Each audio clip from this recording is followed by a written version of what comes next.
যদি অন্নপূর্ণা ভান্ডার অনলাইন পোর্টালে ভুল তথ্য, নাম, আধার নম্বর, ব্যাংক অ্যাকাউন্ট, মোবাইল নম্বর ইত্যাদি এন্ট্রি হয়ে থাকে, তাহলে ভিডিওটি ভালো করে মনোযোগ দিয়ে শুনুন। আমি হুমায়রা কুরেশি। দয়া করে আমাকে একটু সাপোর্ট করুন। সাবস্ক্রাইব করুন, লাইক, কমেন্ট, শেয়ার করুন।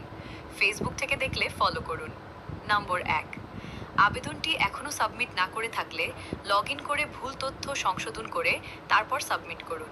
২, ইতিমধ্যে সাবমিট হয়ে গেলে নিকটবর্তী গ্রাম পঞ্চায়েত বা অঞ্চল অফিসে বা ব্লক ডেভেলপমেন্ট অফিস, বিডিও, পুরসভা অফিস বা এসডিও অফিসে অথবা সংশ্লিষ্ট সামাজিক সুরক্ষা সহায়তা কেন্দ্রে যোগাযোগ করুন। প্রয়োজনীয় নথি, Aadhaar card, bank passbook, ration card, mobile number সঙ্গে নিয়ে যান। উনাদের অফিসিয়াল আইডি থেকে সংশোধন করা হয়ে থাকে, কিন্তু নিজেরা কেউ অন্য মোবাইল নাম্বার দিয়ে দিতে বার এন্ট্রি করতে যাবেন না, এতে সমস্যায় পড়তে পারেন।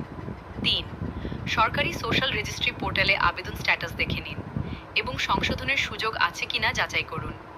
আপনি কোন তথ্যটি ভুল দিয়েছেন, নাম, আধার নম্বর, ব্যাংক অ্যাকাউন্ট না অন্য কিছু, আমাদেরকে কমেন্টে জানলে আমরা সহযোগিতা করতে পারি, আরও নির্দিষ্টভাবে বলার চেষ্টা করতে পারি।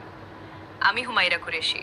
দয়া করে আমাকে একটু সাপোর্ট করুন, সাবস্ক্রাইব করুন, লাইক, কমেন্ট, শেয়ার করুন।